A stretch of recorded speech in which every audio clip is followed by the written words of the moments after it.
Professor Zyx'nax stared at the motley crew of students assembled before him, his four eyes blinking in rapid succession as he tried to process the sheer absurdity of the situation. Here he was, the galaxy's foremost expert on extreme survival techniques, tasked with teaching a bunch of soft, squishy beings from various corners of the universe how to survive in the harshest environments imaginable. And among them, standing out like a supernova in a sea of dying stars, were two humans. Humans, on a survival course. Zyx'nax couldn't decide whether to laugh or cry. "Welcome, esteemed students, to Extreme Survival Classroom 101, he began, his voice a mixture of resigned amusement and barely concealed sarcasm. "I am Professor Zyx'nax, and I will be your guide through the treacherous waters of not dying horribly in environments that would very much like to kill you." The assembled students shifted nervously, their various appendages twitching in anticipation. All except the humans, of course. They stood there, grinning like idiots, as if this was some sort of vacation package they'd won in a lottery. "Now, before we begin, I must ask," Zyx'nax continued, his gaze fixed on the two Homo sapiens, "what in the name of the 7 moons of Zyx'nax are you two doing here?" The male human, a stocky fellow with a wild mane of facial hair, stepped forward. "Name's Chuck," he said, his voice booming through the classroom. "Me and my buddy Sally here thought this to be a hoot. You know, for shits and giggles." Zyx'nax blinked again, this time in confusion. "I'm sorry, but I'm not familiar with the concept of shits and giggles. Is this some sort of human mating ritual?" The female human, Sally, burst into laughter. "Oh man, Chuck, we're gonna have a blast here," she turned to the professor, wiping tears from her eyes. "Sorry, Prof, it's just an expression. We're here because we love a good challenge." "A challenge," Zyx'nax repeated flatly. "You do realize that your species hails from what is classified as a Class 12 death world, correct? The environments we'll be simulating here would be considered mild spring weather on your homeworld." Chuck and Sally exchanged a look, then shrugged in unison. Sounds like a typical Tuesday," Chuck said. Zyx'nax felt a headache coming on. He made a mental note to request a pay raise after this course was over. "Very well," he sighed. "Let's begin with our first lesson, surviving in a low-gravity, high-radiation environment with minimal atmosphere." The professor activated a holographic display, showing a barren, rocky landscape bathed in the harsh light of 3 suns. "This is the surface of Zeta Reticuli VII, a planet so inhospitable that even the most advanced environmental suits can only protect you for a few hours. Your task is to—" "Ooh, looks like Arizona in July," Sally interrupted, her eyes lighting up. "Chuck, remember that time we went camping in Death Valley during that heat wave?" Chuck nodded enthusiastically. "Good times, good times. Though I reckon this place might be a tad cooler, what with the thin atmosphere and all." Zyx'nax stared at them, his mandibles twitching in disbelief. "Cooler? The surface temperature reaches 500 degrees Celsius during the day. So maybe more like Phoenix in August," Chuck mused. "Got it." The other students were now looking at the humans with a mixture of awe and terror. A Glorpian student, its gelatinous body quivering, raised a pseudopod. "Professor, are all humans this? Resilient?" "Unfortunately, yes," Zyx'nax muttered. "Though I'm beginning to suspect these two might be particularly unhinged examples of their species." Clearing his throat, or the alien equivalent thereof, Zyx'nax continued. "Now, as I was saying, your task is to navigate this treacherous terrain and reach the emergency shelter located 10 kilometers from your starting point. You'll have to contend with solar flares, radioactive dust storms, and gravity wells that could send you floating off into space if you're not careful." He paused, waiting for the inevitable gasps of horror from his students. Instead, he was met with the sound of Chuck rummaging through his backpack. "Hey Sal," Chuck called out, "did you pack the sunscreen? Sounds like we might need it." Sally rolled her eyes. "Of course I did. SPF 5000, the good stuff. Also brought some trail mix and a couple of beers. Figured we might want a cold one after all that hiking." Zyx'nax's eye stalks drooped in defeat. You brought refreshments? To a survival exercise?" "Well, yeah," Chuck said, as if it was the most natural thing in the world. "Can't very well survive if you're not properly hydrated, now can you?" The professor decided to move on before he lost what was left of his sanity. "Right, let's proceed to the simulation chamber. You'll all be given standard-issue environmental suits, which you must put on before." He was interrupted once again, this time by the sight of Chuck and Sally already half-dressed in what looked like patchwork suits made from various materials of dubious origin. What in the name of the cosmic egg are those Zyx'nax demanded? Sally beamed with pride. Oh, these? Just some homebrew and Vero suits we whipped up. Figured they'd be more comfy than those stuffy standard issue things. Chuck nodded sagely. Got the idea from my grandma's quilt and an old wetsuit. Added some space-age polymers I found in the garage in Voila. Perfect for a stroll on a death world. The other students were now openly staring, their various sensory organs wide with a mixture of disbelief and newfound respect. Zyx'nax felt his professionalism slipping away like sand through an hourglass. You can't just. That's not. He took a deep breath, composing himself. Fine, use your quilt suits. See if I care. Everyone else, please put on the provided environmental protection gear. As the students filed into the simulation chamber, Zyx'nax couldn't help but notice the spring in Chuck and Sally's steps. They looked for all the world like they were heading to a picnic rather than a potentially lethal survival exercise. The chamber doors hissed shut, and the environment began to change. The air thinned, gravity decreased, and the temperature soared. Warning klaxons blared as the first solar flare of the simulation erupted, bathing the landscape in deadly radiation. Remember, Zyx'nax's voice crackled through the comm systems. Your objective is to reach the shelter. Work together, move carefully, and for the love of all that's holy, try not to die. The students began their treacherous journey, most moving with exaggerated caution, testing each step as if the ground might suddenly open up and swallow them whole. Which, to be fair, was a distinct possibility, given the unstable nature of the simulated planet's crust. Chuck and Sally, on the other hand, strode forward with the confidence of two tourists on a beach stroll. I spy with my little eye, Chuck began, his voice light and cheerful despite the hellish conditions, something beginning with R. Sally pretended to think hard, even as she casually sidestepped a bubbling pool of radioactive sludge. Asian rock. Nope, radiation. A. Closer, but no cigar. Oh, I know, Sally exclaimed, ducking under a low-hanging outcropping that would have decapitated a less aware traveler. Ridiculously easy survival course. They both burst into laughter, the sound carrying across the barren landscape and causing the other students to stare in a mixture of confusion and awe. Zyx'nax watched the proceedings from the control room, his tentacles tangled in knots of stress. This is impossible, he muttered to himself. They should be struggling, not having a casual conversation about the weather. Indeed, as if to mock the professor's disbelief, Chuck had launched into a detailed comparison of the current conditions to various Earth climates. You know, Sal, he mused, hopping over a crack in the ground that was spewing superheated steam. This reminds me of that time we went to Death Valley, remember? July 2045, hottest summer on record. Sally nodded, absently brushing off a layer of radioactive dust that had settled on her shoulder. Oh yeah, that was a scorcher. Though I'd say this place is more like that underground volcano tour we did in Iceland. You know, minus the gravity and plus a couple 100 degrees. Their casual banter was suddenly interrupted by a piercing shriek. One of the other students, a Xenovian with a crystalline exoskeleton, had stumbled into a gravity well and was slowly floating upwards, limbs flailing in panic. Without missing a beat, Chuck reached into his pack and pulled out what looked suspiciously like a lasso. Hold on there, partner, he called out, swinging the rope with practiced ease.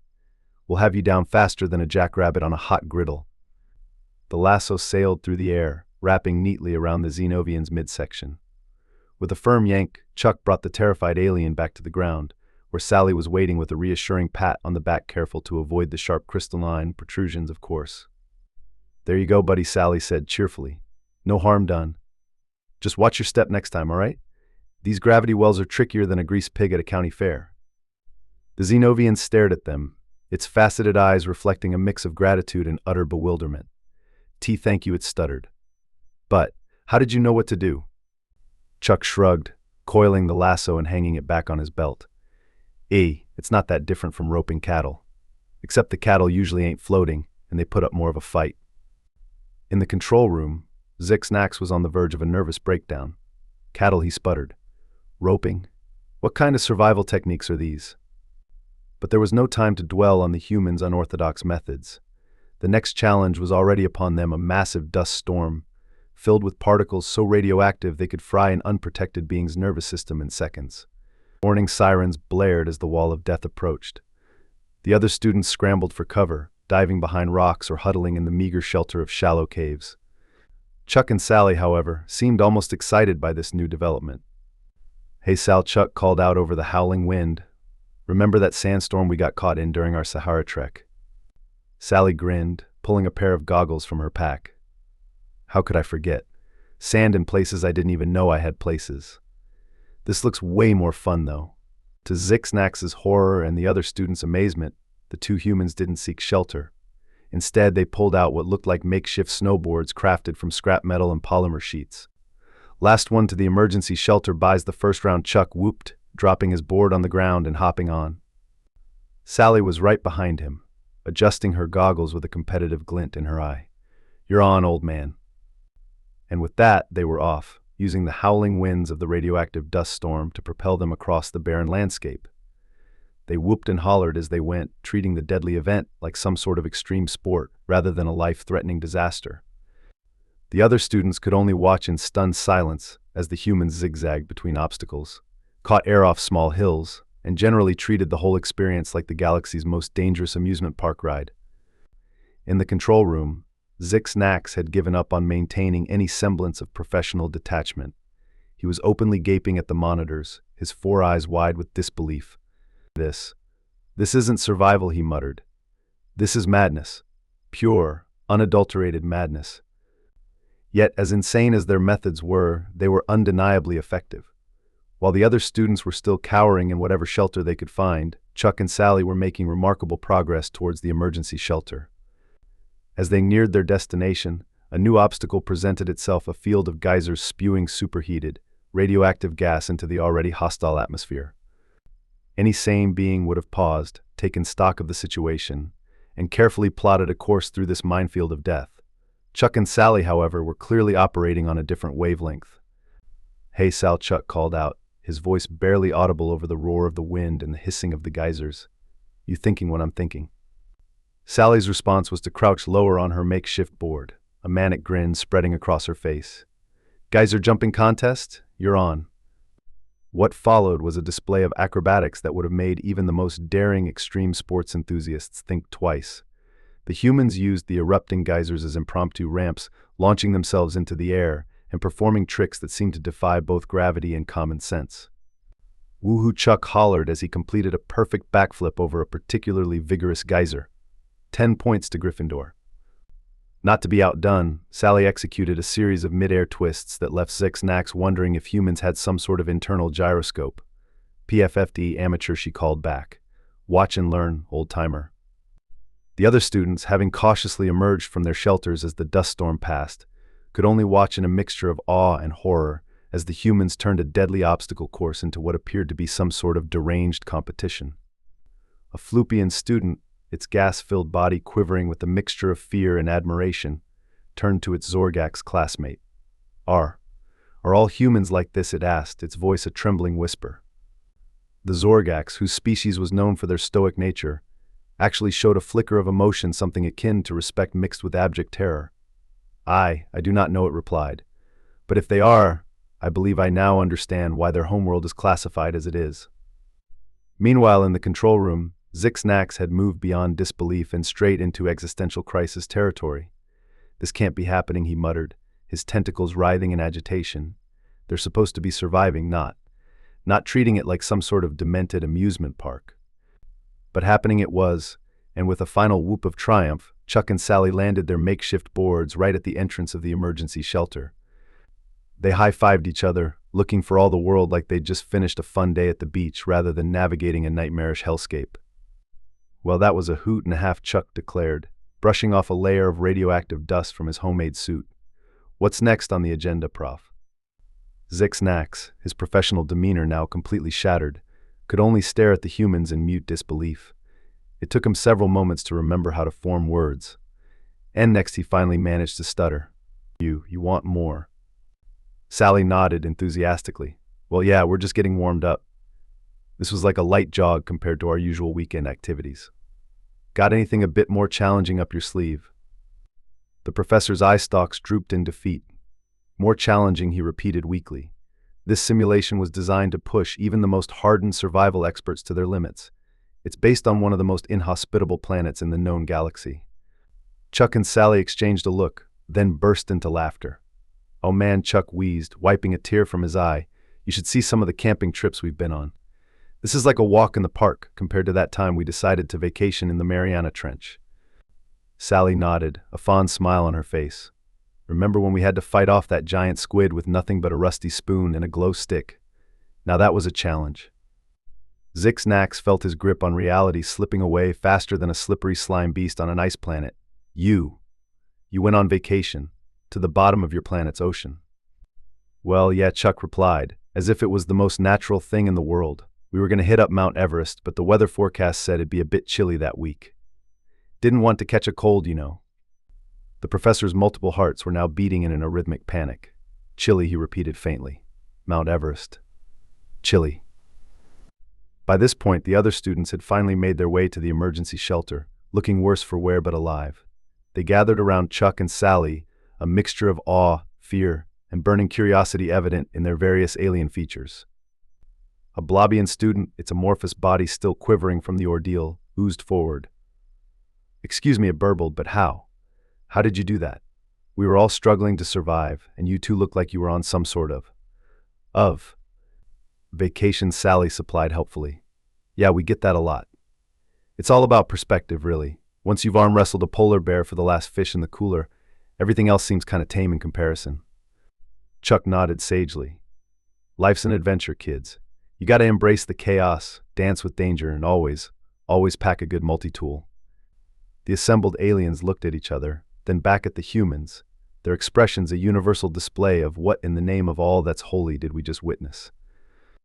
Zyx'nax, having somewhat regained his composure, or at least remembering that he was, in fact, still a professor, cleared his throat. Well, he began, his voice only slightly shaky. I suppose congratulations are in order. You've all survived the first test. Chuck raised an eyebrow. First test? You mean there's more? Hot dog, this day just keeps getting better. The professor felt a headache coming on. Yes, there's more. The next simulation will take place in an environment with crushing gravity, extreme pressure, and highly corrosive atmosphere. It's based on the gas giant Yorksel Prime, where? Ooh, sounds like that time we went cave diving in the sulfuric acid lakes of Venus, Sally interrupted, her eyes lighting up with excitement. Remember that, Chuck? Good times? Chuck grinned. How could I forget? That was our honeymoon. Nothing says romance like dodging lava flows and acid rain. The other students were now looking at the humans with a mixture of horrified fascination and newfound respect. A crystalline entity from the Silicon Nebula raised a glittering appendage. Pardon me. It chimed, its voice like tinkling glass. But are you saying you voluntarily went to such a place? For pleasure. Well, sure, Sally replied, as if it was the most obvious thing in the world. Gotta keep the spark alive in a relationship, you know? Anyone can do dinner and a movie, but surviving against impossible odds together? That's true love, baby. Zyx'nax felt like he was losing control of his class, his sanity, and possibly the very fabric of reality itself. Now, he said, trying to regain some semblance of authority, let's not get sidetracked. The next simulation is extremely dangerous and… Dangerous, Chuck interrupted, a gleam in his eye. Now you're speaking our language, Prof. What are we waiting for? Let's dive in. Before Zyx'nax could protest, Chuck and Sally were already heading towards the simulation chamber, discussing what sounded suspiciously like plans for a picnic in the heart of a gas giant. The professor turned to the rest of the class, who were watching the humans with a mixture of terror and admiration. Right, he said weakly, shall we follow their lead?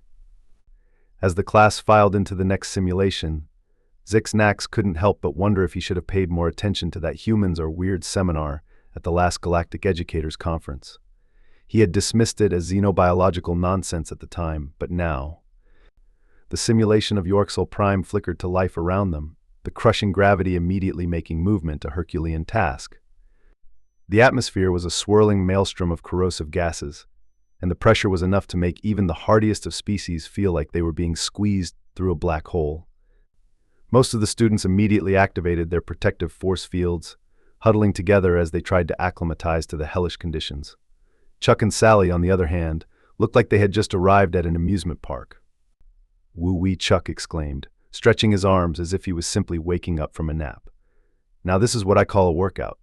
Hey Sal, remember that gym we used to go to back on Earth?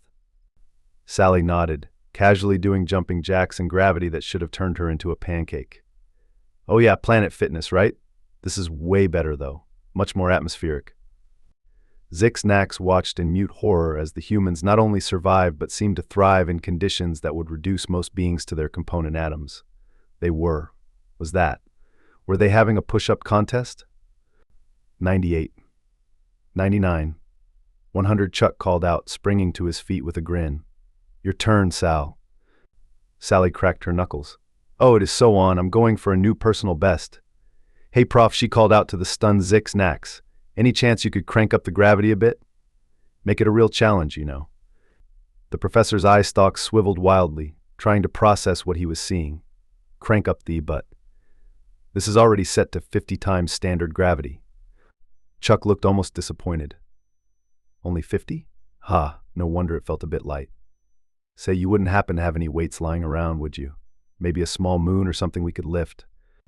One of the Blobian students, who had managed to maintain its shape only through sheer force of will and advanced protective technology, burbled in disbelief. How are you doing this? We can barely move and you're asking for more weight. Sally shrugged, a motion that should have been impossible in the crushing gravity. You get used to it. This is nothing compared to that black hole surfing competition we entered last summer. Now that was a rush.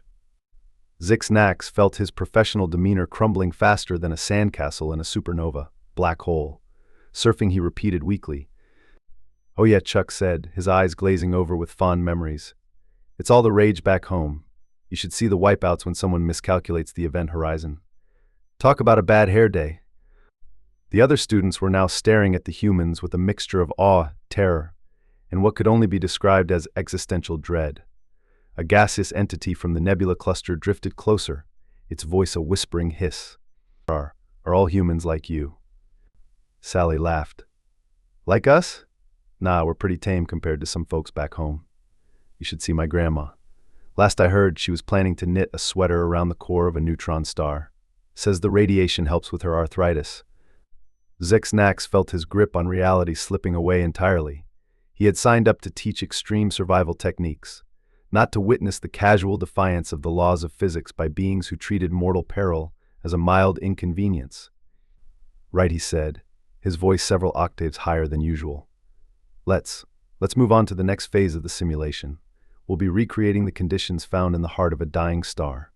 The heat and radiation levels will be... Ooh, sounds toasty, Chuck interrupted, rubbing his hands together in glee.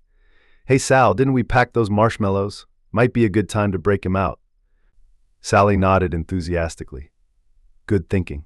Nothing beats s'mores cooked over a stellar core. Anyone else want some? We've got plenty to share. As the humans began rummaging through their impossibly spacious backpacks, pulling out camping supplies that by all rights shouldn't exist in this universe, Zyx'nax made a mental note to request a transfer to a nice, safe desk job, perhaps in accounting, or better yet, early retirement, somewhere far, far away from any planet that could possibly produce beings like Chuck and Sally. The rest of the class watched in a mixture of horror and fascination as the humans set up what appeared to be a cozy little campsite in the middle of a simulated stellar inferno. They had somehow produced a tent, sleeping bags, and even a small grill, all seemingly impervious to the devastating conditions around them. Anyone for a hot dog, Chuck called out cheerfully, flipping what looked suspiciously like sausages on the grill. They're best when cooked at about 15 million degrees Kelvin, if you ask me. Sally nodded in agreement, casually roasting a marshmallow over what appeared to be a simulated solar flare. Gives them that nice, crispy outer layer. Oh, and don't forget the sunscreen, everyone. Safety first. The other students, still huddled behind their force fields and protected by the most advanced environmental suits galactic technology could provide, could only stare in mute disbelief. Here they were, struggling to survive in conditions that defied comprehension, and the humans were having a barbecue. A quantum shade being, its form flickering in and out of existence due to the extreme conditions, managed to coalesce long enough to ask a question. How are you not? Dead, it stuttered, its voice a mixture of static and pure bewilderment. Chuck looked up from his grilling, a thoughtful expression on his face. Not dead? Well, I suppose it's all a matter of perspective, isn't it?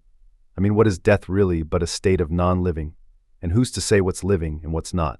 Take this hot dog, for instance. I think what my philosophical friend here is trying to say, Sally interjected, saving the class from a potential existential crisis, is that we humans are pretty adaptable. This she gestured at the swirling maelstrom of plasma and radiation around them. This is just a typical Tuesday for us. You should see what we get up to on the weekends. Zyx'nax, who had been silently questioning every life choice that had led him to this moment, finally found his voice. But the conditions, the heat, the radiation, the very fabric of space-time being warped around us. How are you not affected? Sally shrugged, taking a bite of her perfectly toasted s'more. Oh, we're affected all right. Can't you see how my hair is getting all frizzy from the heat? Nightmare for my split ends, let me tell you. Chuck nodded sympathetically. And don't even get me started on the tan lines. Last time we vacationed near a magnetar, I ended up with the weirdest sunburn patterns. Took weeks to even out. The professor felt like he was losing his grip on sanity. Tan lines, he repeated weakly. You're worried about tan lines in a place where the very atoms that make up your being should be torn apart. Well, yeah, Chuck replied, as if it was the most obvious thing in the world. Gotta look good for the beach season, you know. Speaking of which, anyone up for a quick dip in that lava flow over there? Looks mighty refreshing. Before Zyx'nax could formulate a response that didn't involve screaming incoherently, the simulation suddenly flickered and died. The hellish landscape of the stellar core vanished, replaced by the sterile white walls of the classroom. A voice crackled over the intercom. Apologies for the interruption, Professor Zyx'nax, but we're detecting some anomalies in the simulation parameters. It seems the system is having trouble reconciling the human's vital signs with the environmental conditions. We're getting error messages about violations of the laws of physics. Zyx'nax let out a long, weary sigh. Thank you, control room. I think that will be all for today's lesson. As the other students began to emerge from their protective gear, looking shaken but relieved, Chuck and Sally approached the professor.